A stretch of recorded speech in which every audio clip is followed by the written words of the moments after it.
रहीम, आप सबका खैर मकदम है। आप देख रहे हैं प्रोग्राम इस वक्त उर्दू खबरनामा अपने मेजबान मीरीलाल हांजुरी के साथ श्रीनगर के स्टूडियो से बराह रास्त। और खबरनामा में सबसे पहले चलते हैं दिल्ली, और दिल्ली के अंदर लोकसभा और राज्यसभा की कार्रवाई, क्योंकि आज भी कार्रवाई हस्ब मामूल 11 बजे के करीब शुरू हुई। और राज्यसभा के अंदर जो ही कार्रवाई शुरू हुई तो अपोजिशन लीडरान अपने निशस्तों से खड़े हुए और मुतअद्दिद मामलात पर उन्होंने नाराबाजी की। नाराबाजी के दौरान ही राज्यसभा की कार्रवाई को फिर मुअत्तल करना पड़ा 12 बजे की तक। तो इस तरह से राज्यसभा के अंदर जहां कार्रवाई को मुलतवी किया गया था, वहीं पर लोकसभा के अंदर आखिरी इत्तला मिलने तक कार्रवाई जारी थी। लेकिन राज्यसभा की कार्रवाई जो ही शुरू हुई तो उसी वक्त जो राज्यसभा के चेयरमैन वेंकैया नायडू है, उन्होंने मास्क न पहनने पर बहुत सारे जो मेंबरान हैं उन्हें हद पे तनकीद बनाया, और बगैर किसी का नाम लिए हुए उन्होंने कहा कि जो मैसेज इस ऐवान से जाना चाहिए था वो मैसेज बाहर पब्लिक में नहीं जा रहा है, बल्कि पब्लिक के अंदर नेगेटिव मैसेज जा रही है, क्योंकि जो ऑनरेबल मेंबरान है वो मास्क का इस्तेमाल नहीं कर रहे हैं। तो इस तरह से उन्होंने कहा कि जब ऑनरेबल मेंबरान ही मास्क का इस्तेमाल ना करेंगे और साथ ही साथ जब ऑनरेबल मेंबरान ही जो कोविड का प्रोटोकॉल है उसको फॉलो नहीं करेंगे तो उससे न सिर्फ पब्लिक के अंदर एक गलत पैगाम जाता है, बल्कि जो ऐवान है उसका तकद्दुस भी पामाल हो जाता है। इन्हीं अल्फाज के साथ यहाँ पर शोर शराबा शुरू हुआ, और शोर शराबे के बीच ही अपोजिशन के लीडर निशस्तों से खड़े हुए और उन्होंने मुतअद्दिद मामलात को लेकर, जिसमें किसान और उसके साथ साथ जो सॉफ्टवेयर है, स्पाइस सॉफ्टवेयर है, और जो अभी भी हम देख रहे हैं कि बाजारों के अंदर इन्फ्लेशन काफी ज्यादा है, यानी जो चीजें हैं वो काफी महंगी हैं। तो ऐसे मामलात को लेकर अपोजिशन लीडर ने सरकार से जवाब तलब किया। सरकार भी जवाब देने की कोशिश कर रही थी लेकिन जवाब नहीं मिला। लेकिन राज्यसभा की जो कार्रवाई है वो 12 बजे तक मुलतवी की गई, लेकिन लोकसभा की कार्रवाई जारी थी। हम अपने साथी दिल्ली के अंदर आसिफ रशीद से अभी जुड़ने की कोशिश करेंगे और उनसे जानने की कोशिश करेंगे कि क्या अभी जो लोकसभा है उसकी कार्रवाई जारी है, और अगर जारी है तो क्या वक्फे सवालात शुरू हुआ और क्या कुछ हुआ है। हम आसिफ रशीद से इस वक्त जुड़ने की कोशिश करेंगे।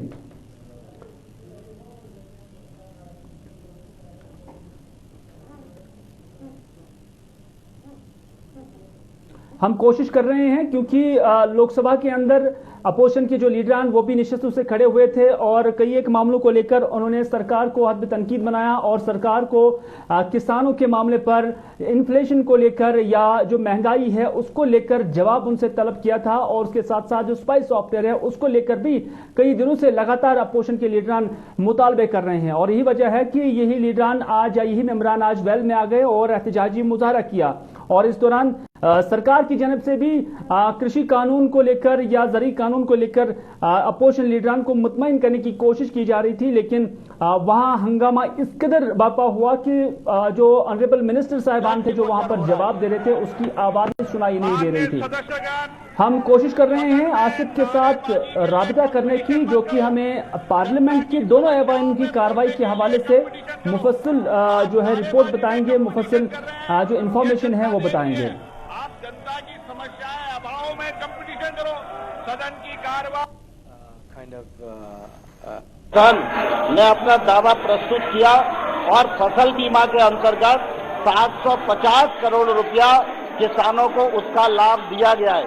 माननीय अध्यक्ष महोदय, मैं आपके माध्यम से सदन के सभी सदस्यों को और प्रमुख रूप से विपक्षी सदस्यों को कहना चाहता हूं कि आज की कार्यसूची में गांव और किसान से संबंधित 15 से अधिक प्रश्न चर्चा में हैं।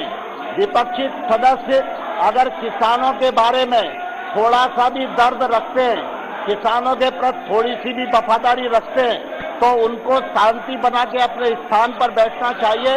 इन प्रश्नों के माध्यम से अपना विषय रखना चाहिए, सरकार का जवाब सुनना चाहिए। इस प्रकार का हो हल्ला जो हो रहा है, इससे सदन की गरिमा भी नष्ट हो रही है, जनता का भी नुकसान हो रहा है, और विपक्षी दलों का किसानों के प्रति जो चरित्र है वो भी दृष्टिगोचर हो रहा है। माननीय सदस्यगण, सदन में नारेबाजी के लिए कंपटीशन मत करो, जनता की समस्याओं में बोलने के लिए कंपटीशन करो। आप नारेबाजी में कंपटीशन कर रहे हैं, ये जनता देख रही है। आप जनता की समस्याएं अभाव में कंपटीशन करो, सदन की कार्रवाई। चलिए नाज़रीन, आप देख रहे थे लोकसभा के अंदर की कार्रवाई, जिसमें जो 3 कानून है, 3 ज़रूरी कानून हैं, उन पर हुकूमत की जानिब से जो अपोजिशन लीडरान हैं उन्हें एतमाद में लेने की कोशिश की जा रही थी और उन्हें जवाब देने की कोशिश की जा रही थी। और साथ ही साथ राज्यसभा के अंदर भी आज कार्रवाई को फिलहाल 12 बजे तक मुलतवी किया गया। आसिफ रशीद इस वक्त हमारे साथ है। आसिफ, आज भी जो इब्तिदाई कार्रवाई लोकसभा और राज्यसभा की थी, लगता है कि वो भी शोर शराबे की नजर हुई है और जो बेसिक और बुनियादी मामलात अवाम के हैं, मसाइल है, उनसे ही अब तवज्जो हट रही है।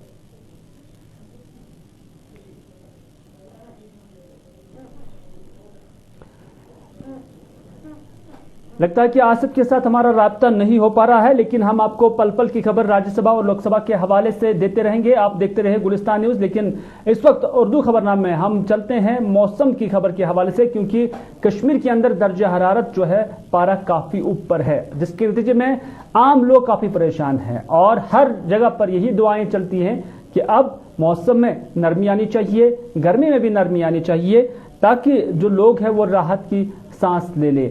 हम मेट्रोलॉजी डिपार्टमेंट के डायरेक्टर सोनम लोटस के साथ जुड़ने की कोशिश करेंगे, और क्योंकि महकमा मौसमियात की जानिब से यही पेशन गोई सामने आ रही है कि 28 से लेकर 30 तक, यानी 28 जुलाई से लेकर 30 जुलाई तक जम्मू और कश्मीर सूबे के अंदर हल्की बारिशें होने का इम्कान है, जिससे जम्मू कश्मीर के अंदर अवाम राहत की सांस ले सकती है। और साथ ही साथ जम्मू के अंदर जो सूरत हाल बनी हुई है, काफी गर्मी है, लेकिन जम्मू के साथ ही इस बार कश्मीर के अंदर भी काफी मुद्दत के बाद इस तरह की गर्मी देखी जा रही है और महसूस की जा रही है। सोनम लोटस, जो कि मेट्रोलॉजी डिपार्टमेंट जम्मू कश्मीर के डायरेक्टर है, इस वक्त हमारे साथ मौजूद है। सोनम जी, आपका खैर मकदम है।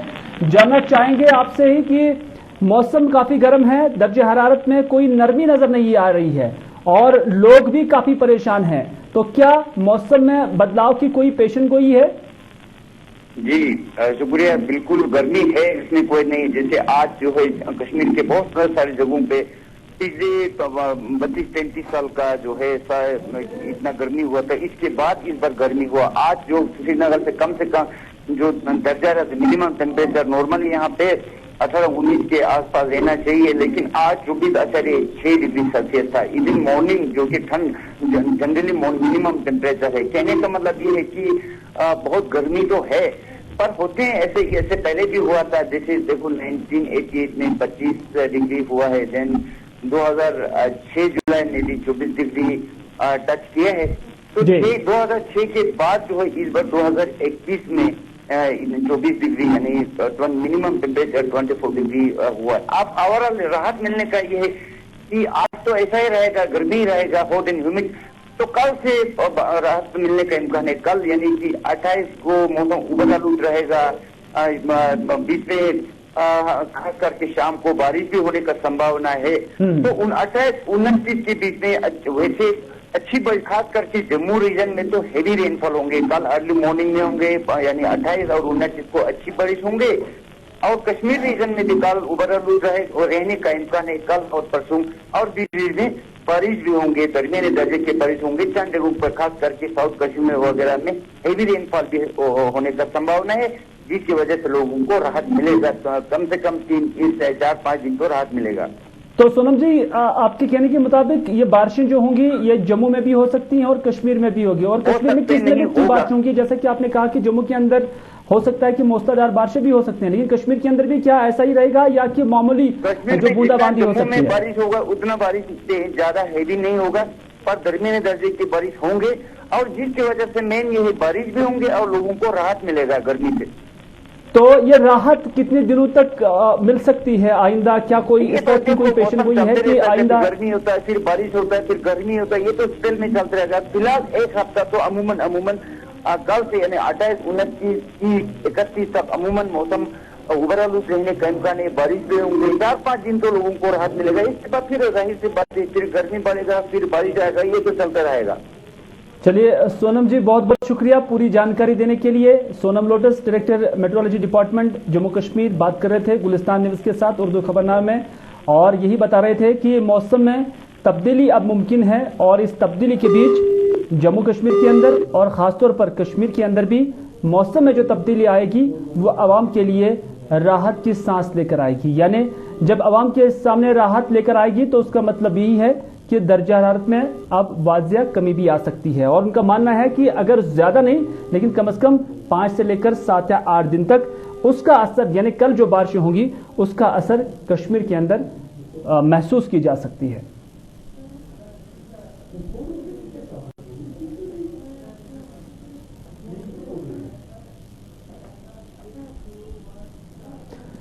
चलिए नाज़रीन, अगली खबर में बात करेंगे हम प्रॉपर्टी जो एसेट्स होंगे उसका रिपोर्ट अब मुलाजमीन को सरकार को फराहम करना होगा।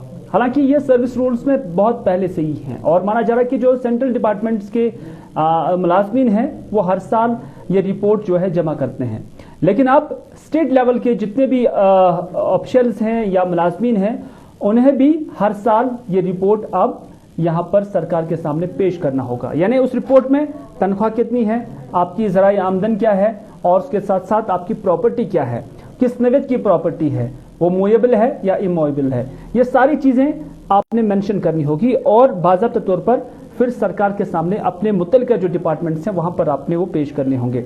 यानी जम्मू कश्मीर के अंदर ये कानून बहुत पहले से ही था और माना जा रहा है कि 70 और 80 की दिहाई में बाज़ाब्ता तौर पर मुलाजमीन यहां पर ये प्रॉपर्टी रिपोर्ट जमा भी करते थे, लेकिन उसके बाद जो जम्मू कश्मीर के नामसाइद हालात बने तो उस दौरान कोई भी रिपोर्ट जो है मुलाजमीन से इस तरह की वसूल नहीं की गई और ना ही तलब की गई। हम सही तजुम्मुल के साथ जुड़ने की कोशिश करेंगे और जानना चाहेंगे कि मुलाजमीन का इस हवाले से रिएक्शन क्या है। हालांकि एक बाज़ाब्ता कानून बहुत पहले से ही है, कई मुलाजमीन जब 20 साल 30 साल या 40 साल के बाद जब इस तरह की कोशिशों में देखे जाते हैं, जब उनके लिए इस तरह का कानून जो है सामने लाया जाता है जो कि पहले ही सही था, क्या उन्हें किसी तरह की दिक्कत तो नहीं है, ये हम सही तजुम्मुल के साथ जानने की कोशिश करेंगे। तजुम्मुल इस वक्त मेरे साथ है। तजुम्मुल, आपका खैर मकदम है।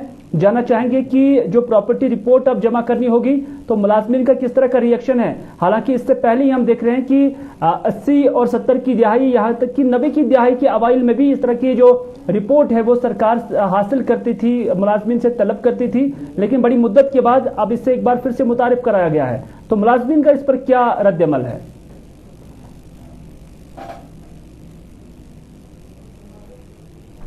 तजुम्मुल, क्या अब तक मेरी आवाज आ रही है?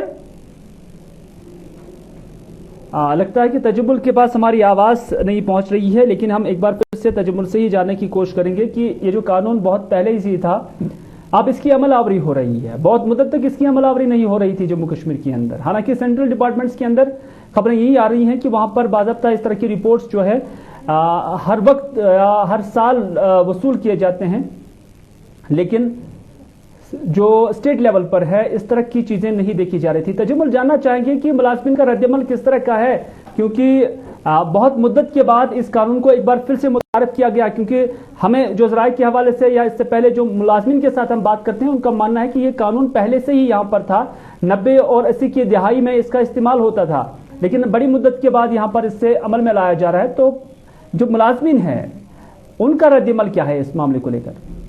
देखिए हांजुरी साहब, जब आप सरकारी मुलाजमीन की बात करते हैं तो वो वक्त गए जब एहतजाज हुआ करते थे, वो वक्त गए जब कैबिनेट मिनिस्टर सहम के रह जाते थे कि यूनियन जो मुलाजमीन का है उन्होंने अस्मा लोग को लेकर एहतजाज किया था।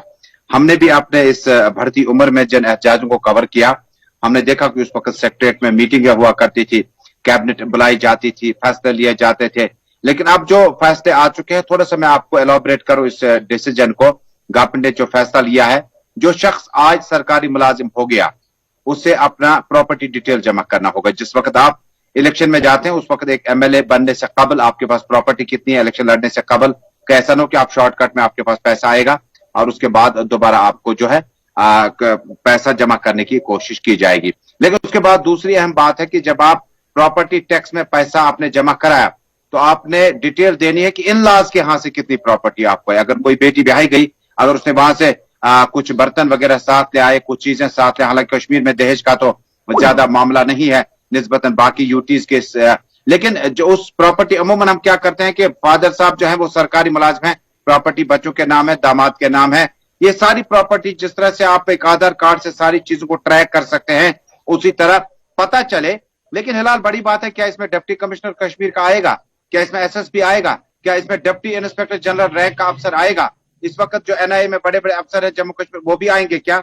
Commissioner secretary, chief secretary level तक के जो अफसरान है, एडमिनिस्ट्रेटिव सेक्रेटरी लेवल के, हमारे तो सीनियर अफसरान इस वक्त ब्यूरोक्रेसी में, क्या ये इतला कानून का उन पे भी लागू होगा, या इतना ही होगा कि जम्मू कश्मीर में पटवारी, लेक्चरर और उसके बाद टीचर वगैरह जो है उन्हीं को इस टैक्स की डिटेल। नंबर 2, दूसरा अहम ऑर्डर इसी के साथ आया है, सोशल मीडिया, यूट्यूबर्स और उसके बाद इंस्टा, ट्विटर, फेसबुक में सरकारी मुलाजमिन ने सतार वगैरह अपना नाम रखा है, बशीर मंजर अपना नाम रखा है, आदिल अहमद नाम रखा है, और आर्टिकल लिखते हैं अखबारों में, आर्टिकल अपना डालते हैं इंस्टा, ट्विटर वगैरह पे, जो कि जम्मू कश्मीर से बाहर भी बहुत ज्यादा मॉनिटर किया जाता है।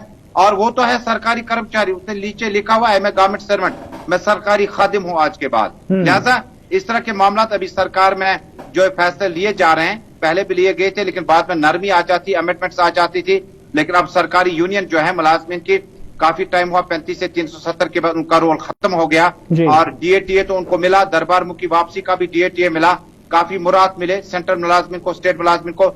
लेकिन आज का जो ये मामला है, इस पर सरकारी मुलाजमिन ने हमदर्दाना अपील की है लेफ्टिनेंट गवर्नर एडमिनिस्ट्रेशन से कि इस तरह से इसको मॉडिफाई किया जाए। और ये ऑर्डर जो है हिलाल, ये दिसंबर 2021 तक रहेगा। दिसंबर 21 तक आपको पूरी प्रॉपर्टी डिटेल देनी है कि मुलाजिम रखते वक्त, अगर आप बड़े से बड़े मुलाजिम भी लगे हैं लगते वक्त, और इस वक्त जो आपका स्ट्रक्चर है 10 साल का, 15 साल का, 30 साल का, उस पर भी नजरसानी होगी। जो लोग रिटायर हुए हैं सरकारी ओहदों से, बड़े बड़े ओहदों पे, उस पर जम्मू कश्मीर पहले ही कानून है, उसके खिलाफ भी कानूनी कार्रवाई की जा सकती है। खबरें ये भी आ रही है कि हर साल ये रिपोर्ट आपने जमा करनी होगी, यानी हर साल में आपकी प्रॉपर्टी क्या है और इस इंडेक्स में आप कहां पर पहुंचे हैं, तो कहां से आपकी जो वेल्थ है वो आ गई है, वो आपने हर साल सबमिट करना होगा।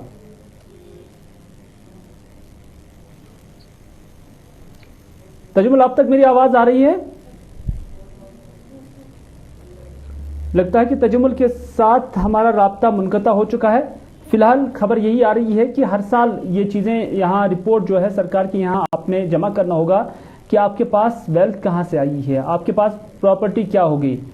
तो इस वक्त हम कोशिश कर रहे हैं फिर से तजुमुल से जुड़ने की। तजुमुल, क्योंकि माना जा रहा है कि हर साल ये जमा करना होगा, यानी जो भी आपके पास वेल्थ होगी, जो भी आपके पास प्रॉपर्टी होगी, जहां जहां से आपके वसाइल होंगे, चाहे आपके बागात हों, चाहे आपके मालगाड़ी हो या जो भी हो, तो आपने सब कुछ रिपोर्ट में दर्ज करना होगा और हर साल अपने डिपार्टमेंट कंसर्न में आपने इसको जमा करना होगा, या कि फिर एक मर्तबा जमा करना है। देखिए, आईटीआर तो हर साल आप भरते हैं, और जो भी इनकम टैक्स के दायरे में आते हैं मुलाजिम, वो तो अपना आईटीआर दाखिल करते हैं, और कंपनी सेक्रेटरी उसके लिए बाज़ाब्ता दफ्तर में लगे हैं, वो देख रेख करते हैं। लेकिन हमेशा कहते थे कि बिजनेस जो है वो नौकरी से अच्छा है, लेकिन कश्मीर में रिवायत थी कि जब रिश्तों की बात होती सरकारी मुलाजिम है या नहीं, क्योंकि यहाँ मामूलात बहुत ज्यादा होते थे। लेकिन उसके बाद अब ये जो रिश्ता है रिवर्सिबल प्रोसेस होने लगा, और कश्मीर में अब सरकारी मुलाजिम को अपना हर 11 महीने का जो एनुअल इनकम सर्टिफिकेट है वो दर्ज करना होगा। अगर आपने ऑर्चर्ड्स खरीदे, अगर आपने जमीनात खरीदी, अगर आपने गाड़ियां खरीदी, तो उसकी लिस्ट आपने देनी है। जनाब, मैंने इस साल खरीदी, 12 लाख का फाइनेंस है, एक साल मैंने अपनी तनख्वाह में से इसको फाइनेंस किया है, रिफाइनेंस करते हैं।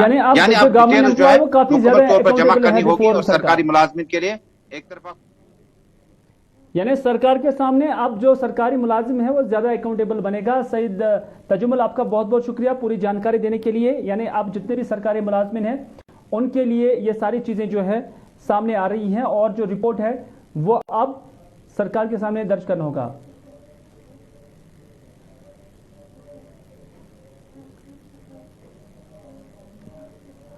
चले, अभी खबर आ रही है श्रीनगर के नवा कदल से, जो कि जराए के हवाले से खबर मिली है कि कुछ बंदूक बरदारों ने एक शख्स पर गोलियां चलाई है, उसकी हालत जख्मी बताई जा रही है। हालांकि ये गैर मुसद्दिक़ा खबर हम आपके यहां अभी शेयर कर रहे हैं, जो कि जराए के हवाले से हमें मिल रही हैं। अभी तक इसकी डिटेल्स आनी बाकी है। श्रीनगर का नवा कदल का एरिया है, जहां से बताया जा रहा है कि कुछ जो सस्पेक्टेड मिलिटेंट्स बताया जा रही है, हम ये कह सकते हैं कि बंदूक बरदारों की जानब से ये गोलियां चलाई गई है, और इस शख्स का नाम अभी तक जाहिर नहीं हुआ है, लेकिन इतना जरूर है कि नवा कदल, मुझे बाज़ाब्ते तौर पर बताया जा रहा है कि मेहरान इसका नाम बताया जा रहा है, और नौजवान है, इस पर ये गोलियां चलाई गई हैं, जिसके नतीजे में वो जख्मी हुआ है। हालांकि खबरें यह भी बताई जा रही है कि वो जख्मों की ताब न लाते हुए दम तोड़ भी गया है, लेकिन अभी भी इस खबर के हवाले से कोई भी तस्दीक सरकारी तौर पर नहीं हुई है। ब्रेकिंग खबर आपकी खिदमत में हम पेश कर रहे हैं, जो कि श्रीनगर के नवा कदल इलाके में अभी वाक़ा पेश आया है।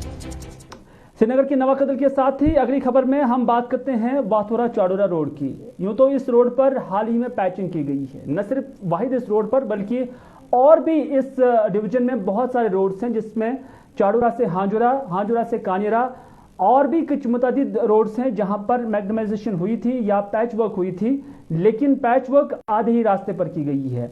आप देख सकते हैं कि एम्बुलेंस आ रही है और एम्बुलेंस के लिए रफ्तार तेज होनी चाहिए, लेकिन जब इस तरह के रोड्स होते हैं, अबतर सूरत हाल जब रोड्स की होती है तो फिर कछुए की रफ्तार से ही ये एम्बुलेंसेस भी चलती हैं। आम गाड़ियों की हालत भी आप देख सकते हैं कि काफी मुश्किलात से दो चार हैं यहाँ के ड्राइवर साहिबान, यहाँ के लोग। मुत्तलिका इंजीनियर साहिबान के साथ जब ये मामला उठाते हैं तो उनका मानना है कि वो इसमें कुछ नहीं कर सकते, लेकिन जब हम चाडोरा R&B डिवीजन का जिक्र करेंगे तो लगभग पूरे कश्मीर के अंदर वाहिद डिवीजन है जहां पर सड़कों की हालत बहुत खराब है और कोई भी ऐसा रास्ता सिवाय चार शरीफ के नहीं है जिसकी हालत खराब नहीं है। चाहे चाडोरा से बड़गाम रोड हो, चाडोरा से सुरस्यार हो, चाडोरा से वतकुलू बुजगू रोड हो या उसके साथ साथ जो चाडोरा करालपुरा रोड हो, गर्ज जितने भी छोटे बड़े रोड्स है उसकी हालत काफी नागुफ्तबे है। नतीजा यह है कि अवाम काफी परेशान है और अवाम की जानब से अब सरकार को यह भी धमकी दी गई है कि अगर फौरन से पेशतर ये पैचवर्क यहां पर नहीं की गई तो वो सड़कों पर आने के लिए मजबूर हो जाएंगे।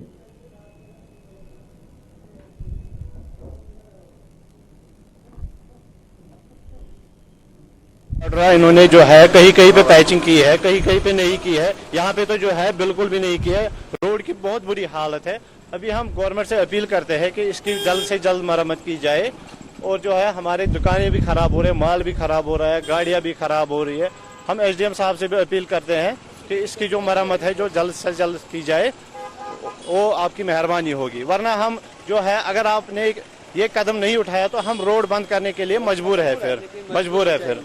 आप देखिए खड्डे देखिए सर कितने हैं यहाँ पे, गर्दा देखिए कितना है, यहाँ पे परेशान हो गए। आम लोगों को जो है प्रॉब्लम है, बहुत गाड़ियों को प्रॉब्लम हो रही है। जो है हम गवर्नमेंट से अपील करते हैं कि इसकी मरम्मत जल्द से जल्द की जाए।